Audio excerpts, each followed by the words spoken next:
दोस्तों, आखिर ऐसा क्या हुआ? मोदी शाह के गुजरात में बीजेपी और उसकी सरकार पूरी तरह से डर गई। डरी तो ऐसा फैसला ले लिया, वो गुजरात जहां मोदी का राज है, अमित शाह का राज है, जहां पूरी बीजेपी का राज है, जिसकी अगुवाई में सरकार चल रही है, आखिर उस गुजरात में उसी बीजेपी को क्यों डर लग रहा है? और डरी तो किस वजह से डरी है? क्या राहुल गांधी के पुराने ऐलान के बाद गुजरात कांग्रेस में जो क्रांति हुई, ये इसका असर है, या फिर जो दावा आम आदमी पार्टी की ओर से किया जा रहा है, ये उसका असर है? नमस्कार दोस्तों, मैं हूं परवीन सानी। दोस्तों, गुजरात में बीजेपी सरकार का डर सामने निकलकर सबके सामने आ गया है। उसी डर का परिणाम है गुजरात में भाजपा ने महज 3 साल में सीएम भूपेंद्र पटेल को छोड़कर लगभग पूरी सरकार बदल दी है। गुरुवार को 16 मंत्रियों से इस्तीफा लिया गया और शुक्रवार को 26 मंत्रियों को शपथ दिलाई गई। कैबिनेट में 19 नए चेहरे हैं, जबकि पिछली बार के 6 मंत्री ही अपना पद कायम रख पाए। वहीं 8 ओबीसी, 3 एससी, 4 एसटी और 3 महिलाएं हैं। सीएम समेत 8 मंत्री पटेल समाज से हैं। खास बात यह है कि हटाए गए मंत्रियों पर ना तो कोई आरोप था और ना ही कोई कानूनी केस। इसके बावजूद सरकार में बड़े फेरबदल हो गए। इसकी वजह क्या हो सकती है? क्या राहुल गांधी का सदन में दिया गया यह बयान है? मैं जाता रहता हूं और आपको गुजरात में हराएंगे इस बार। आप लिख के ले लो, लिख के ले लो। आपको ऑपोजिशन इंडिया गठबंधन गुजरात में हराने जा रहा है। या फिर 8 मार्च को कांग्रेस कार्यकर्ताओं के बीच राहुल गांधी की ओर से दिया गया ये बयान है, जिसमें उन्होंने कहा था कांग्रेस के अंदर जो बीजेपी के स्लीपर सेल है, उसे वो छोड़ेंगे नहीं। गुजरात ने कांग्रेस पार्टी को हमारा ओरिजिनल नेतृत्व दिया और उस नेतृत्व ने हमें सोचने का तरीका, लड़ने का तरीका, जीने का तरीका दिया। 30 साल हो गए, हम यहां सरकार में नहीं हैं। और जब भी मैं आता हूं तो डिस्कशन 2017, 2012, 2007, 2022, 2027, मगर सवाल चुनाव का नहीं। जब तक जो हमारी जिम्मेदारी है उसको जब तक हम पूरा नहीं करेंगे, गुजरात की जनता हमें चुनाव नहीं जिताएगी। जिस दिन हमने अपनी जिम्मेदारी पूरी कर दी, उस दिन मैं आपको गारंटी करके कहता हूं कि गुजरात के सारे लोग कांग्रेस पार्टी को अपना समर्थन दे देंगे। गुजरात रास्ता देखना चाहती है। मैं डर के नहीं बोल रहा हूं, मैं शर्मा के नहीं बोल रहा हूं, मगर मैं आपके सामने ये बात रखना चाहता हूं कि चाहे हमारे कार्यकर्ता हो, चाहे राहुल गांधी हो, चाहे हमारे जनरल सेक्रेटरी हो, चाहे हमारे पीसीसी प्रेसिडेंट हो, हम गुजरात को रास्ता नहीं दिखा पा रहे हैं। गुजरात की जो लीडरशिप है उसमें 2 तरीके के लोग हैं, डिवीजन है। एक है जो जनता के साथ खड़ा है और जिसके दिल में कांग्रेस पार्टी की विचारधारा है, और दूसरा है जो जनता से कटा हुआ है और उसमें से आधे बीजेपी से मिले हैं। जीतने हारने की बात छोड़ दो, बस जो हमारे लीडर हैं, अगर उनका यहां हाथ ऐसे कटे तो उसमें से कांग्रेस का खून निकलना चाहिए और संगठन का कंट्रोल उन लोगों के हाथ में जाना चाहिए। जैसे ही हम ये करेंगे, तूफान जैसे गुजरात की जनता हमारे संगठन में आने की कोशिश करेगी और हमें उनके लिए दरवाजे खोलने पड़ेंगे। ये हमारा प्रोजेक्ट 2 साल का नहीं है, 3 साल का नहीं है, ये हमारा प्रोजेक्ट 50 साल का है। कांग्रेस पार्टी की विचारधारा जो सचमुच में गुजरात की विचारधारा है, जो आपने हमें सिखाया है, जो गांधी जी ने हमें सिखाया है, जो सरदार पटेल जी ने हमें सिखाया है, वही हमने गुजरात में करना है। हमारे नेताओं को, और मैं इसमें अपने आप को भी जोड़ रहा हूं, हमारे नेताओं को गुजरात की जनता के बीच में, घर में जाना पड़ेगा, उनकी आवाज सुननी पड़ेगी। आप हमसे चाहते क्या हो, हम आपके लिए क्या कर सकते हैं, हम आपकी शिक्षा के लिए, स्वास्थ्य के लिए, बिजनेस के लिए, भविष्य के लिए क्या कर सकते हैं, बताइए। तो क्या राहुल गांधी ने कांग्रेस के अंदर जो जोश भरा, उसका असर अब गुजरात में दिख रहा है? और उसी के बाद क्या कांग्रेस संगठन में मजबूती आ गई है? और क्या उसी की वजह से बीजेपी को अपनी रणनीति में कुछ परिवर्तन करना पड़ा? 5 पॉइंट पर विचार करने पड़े, जिसमें 5 बिंदुओं को बीजेपी ने ध्यान में रखा। स्ट्रैटेजिक रीसेट, भाजपा ने सभी 16 मंत्रियों से इस्तीफा मांगा ताकि नया मंत्रिमंडल बनाने के लिए पूरी आज़ादी मिले। कमजोर परफॉर्मेंस, कई मंत्रियों का प्रदर्शन कमजोर था। पार्टी उनकी जगह नए चेहरे लाना चाहती थी। जातीय समीकरण, पिछली कैबिनेट में 16 मंत्री थे। भाजपा पटेल कम्युनिटी को ज़्यादा जगह देना चाहती थी। लोकल इलेक्शन, गुजरात में अगले कुछ महीने में लोकल बॉडी के इलेक्शन होने हैं। विसावदर विधानसभा उपचुनाव हारने के बाद भाजपा नए चेहरों को मौका देना चाहती है। ज़्यादा नेताओं की हिस्सेदारी, गुजरात विधानसभा में 182 सीटें हैं।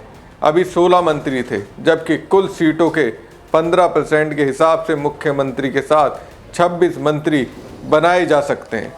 दोस्तों, शुक्रवार को सबसे पहले हर्ष सांघवी ने शपथ ली। उन्हें डिप्टी सीएम बनाया गया है। पिछली कैबिनेट में वो राज्य के गृह मंत्री थे। क्रिकेटर रविंद्र जडेजा की पत्नी रिवाबा को भी मंत्री बनाया गया। भूपेंद्र पटेल पहली बार सितंबर 2021 में सीएम बने थे। तब विजय रूपाणी को अचानक हटाकर उन्हें सीएम बनाया गया था।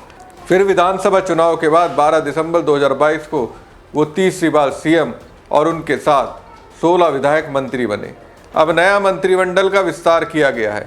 गुजरात में 11 साल में 3 बार अचानक फेरबदल हुआ। 22 मई 2014 से 7 अगस्त 2016 तक आनंदीबेन सीएम रही। सिर्फ आनंदीबेन ने इस्तीफा दिया था। वजह थी पाटीदार आरक्षण आंदोलन। विजय रूपाणी ने 7 अगस्त 2016 से 11 सितंबर 2021 तक पूरी कैबिनेट के साथ इस्तीफा दे दिया था। वजह थी पार्टी का प्रभावी चेहरा नहीं बन सके। भूपेंद्र पटेल 13 सितंबर 2021 से सीएम है। अब सीएम को छोड़कर पूरी कैबिनेट ने इस्तीफा दे दिया। वजह कह सकते हैं कांग्रेस की राजनीति में आई मजबूती। उससे निजात पाने के लिए 2027 के चुनाव की तैयारी के लिए सीएम को छोड़कर सभी मंत्रियों ने एक साथ इस्तीफा दे दिया। गुजरात बीजेपी की सियासी प्रयोगशाला मानी जाती है, जहां पिछले 30 सालों से बीजेपी का एक छत्र राज कायम है। इसके बाद भी बीजेपी एक बार फिर 2021 की तरह गुजरात कैबिनेट का नए तरीके से गठन करने जा रही है। ऐसे में सवाल उठता है कि बीजेपी को गुजरात में सियासी सर्जरी करने की ज़रूरत क्यों पड़ी, या फिर कोई नया राजनीतिक प्रयोग करने का दाव चला है। दोस्तों, गुजरात में बीजेपी समय समय पर परंपरागत राजनीति से हटकर कई सफल प्रयोग करती रही है और उसका उसे राजनीतिक लाभ भी मिलता रहा है। बीजेपी का नो रिपीट फॉर्मूला सबसे ज़्यादा हिट रहा। पुराने चेहरे को हटाकर नए चेहरों को मैदान में उतारकर विपक्ष के सारे गणित को बिगाड़ती रही है। गुजरात में सत्ता विरोधी लहर से निपटने के लिए बीजेपी इस फॉर्मूले को अपनी प्रयोगशाला में कई बार आजमा चुकी है। इस बार भी आजमा रही है, लेकिन कहा जा रहा है इस बार कांग्रेस की मजबूती की वजह से बीजेपी फिर से प्रयोग कर रही है। गुजरात पीएम मोदी और अमित शाह का गृह राज्य है। गुजरात की सत्ता में बीजेपी पहली बार 1995 में सत्ता में आई, जिसके बाद से आज तक काबिज है। 3 दशक से बीजेपी नरेंद्र मोदी के नाम और काम पर चुनाव लड़ रही है। इस तरह 2027 का चुनाव बीजेपी की साख के साथ साथ पीएम मोदी की प्रतिष्ठा से भी जुड़ा है, क्योंकि राहुल गांधी ने संसद में सीधे तौर पर मोदी को चुनौती दी है। गुजरात में 2027 के विधानसभा चुनाव में बीजेपी को कांग्रेस हराएगी। यही वजह है कि चुनाव से 2 साल पहले गुजरात सरकार में सियासी सर्जरी करने का दाव चला। भूपेंद्र पटेल सरकार में सियासी सर्जरी कर बीजेपी 2027 के विधानसभा चुनाव से पहले 2026 में होने वाले शहरी निकाय चुनाव को जीतने की रणनीति बना रही है। बीजेपी के सामने इन चुनावों में अपनी सियासी दबदबे को बरकरार रखने की चुनौती है, क्योंकि इस बार कांग्रेस उन्हें इतनी आसानी से जीतने देने वाली नहीं है। कांग्रेस 2024 के बाद से ही एक्टिव है। पिछले 6 महीनों में राहुल गांधी 5 बार गुजरात का दौरा कर चुके हैं। कांग्रेस अपने संगठन को जमीनी स्तर पर मजबूत करने की कवायद में जुटी हुई है, ताकि 2027 में सत्ता में लौट सके। राहुल गांधी ने हाल ही में गुजरात कांग्रेस के जिला और शहर अध्यक्षों को भरोसा दिलाया था कि आप अकेले में बैठा हूं, और वादा किया था कि आने वाले समय में वे हर विधानसभा क्षेत्र का दौरा करेंगे। यही नहीं, राहुल गांधी ने संसद में बहस के दौरान बीजेपी नेताओं को जोर देकर कहा था कि वो अब गुजरात में बीजेपी को हराने जा रहे हैं। वहीं आम आदमी पार्टी जिस तरह से फोकस कर रही है, उससे बीजेपी को अपने किले को बचाए रखने की चुनौती खड़ी हो गई है। सौराष्ट्र की विसावदर सीट को आम आदमी पार्टी ने जीतकर बीजेपी को टेंशन में डाल दिया था, तो कांग्रेस का गुजरात में आदिवासी बेल्ट में सक्रिय होना बीजेपी की तकलीफ बढ़ा सकता है। नए मंत्रिमंडल के गठन में इन दोनों क्षेत्रों को तवज्जो मिल सकती है। ऐसे में बीजेपी आदिवासी बेल्ट को साधने के लिए सरकार में डिप्टी सीएम जैसा प्रयोग भी कर सकती है।